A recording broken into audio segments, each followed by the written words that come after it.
Günləri baxıb görürəm ki, adını siyasi arenada siyasi aktivist qoyanlar, nə bilim, siyasətlə məşğul olanlar, Azərbaycanda Azərbaycan hakimiyyətinin arxasını salfetka ilə silənlər, hamı düşüb Əli Kərimlinin üstünə ki, yaxşı ediblər, düz ediblər, Əli Kərimlini tutublar, nə bilim, zırt pırt.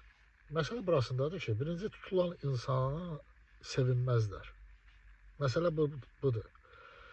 Yəni, kim əgər tutulan insana görə sevinirsə, o yaxşı insanlar siyasında getmir adı. Məhbus məhbusdur.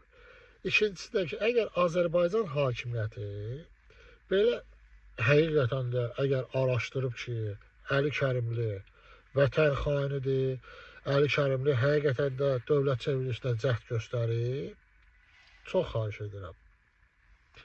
Bu günləri hər bir Azərbaycanlıdan, bunu Azərbaycan hakimiyyətindən tələb eləyək, DTX-dan tələb eləyək, İlham Əliyevdən tələb eləyək ki, qoyun, açın, ictimaiyyətə təqdim eləyin Əli Kərimlinin xain olduğunu, yaxud da hakimiyyətin zorla devirmək istədiyini.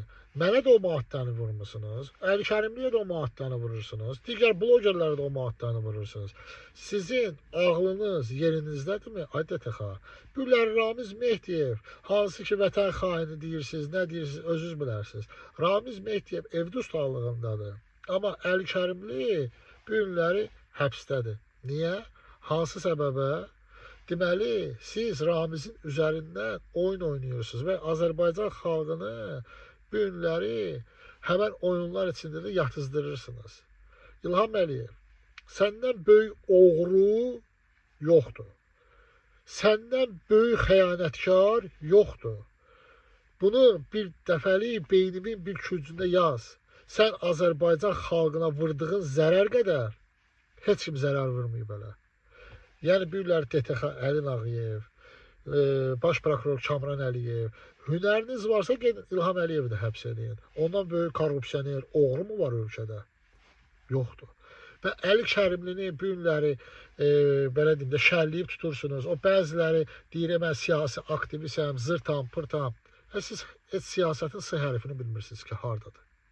Yəni, bu günləri Əli Kərimli şərlənib, açıq aydın və bunu sevinərək bayram eləmək lazım deyil, ən az ayıbdır. Ayıbdır. Özünüzə hörmət edin, çəki düzən verin. Əli Kərimliyə azadlıq tələb edirəm. Məhəmməd İbrahimə azadlıq tələb edirəm. Bu günləri sabah, deməli, belə deyək də, dekabrın 5-i. Dekabrın 5-i Berlində saat 5-də Brandenburg qapılarında, yəni bilənlər bilir, Berlində yaşayanlar bilir ki, Brandenburg qapıları Berlinin qapıları deməkdir. Amerika səfirliyinin önü.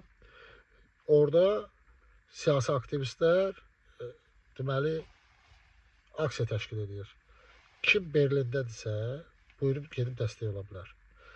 Bu günləri hər birimiz siyasi insanlar, jurnalistlər, blogerlər, mənim fikrimdir ki, Əli Kərimlinin yanında olmalıyıq. Çünki bu adam şərlənib həbs olunub. Əli Kərimliyə və Məhəmməd İbrahimə azadlıq tələb edirəm. Eləcə də siyasi məhbuslara azadlıq tələb edirəm. İlham Əliyev, dərhal azad et, 37 repressiyasını Azərbaycanda davam elətdirmə. Şərəfin, ləyaqətin, vicdanın olsun heç olmasa. Sizinlə mən, Orxan Ağayev, Hüseyin TV.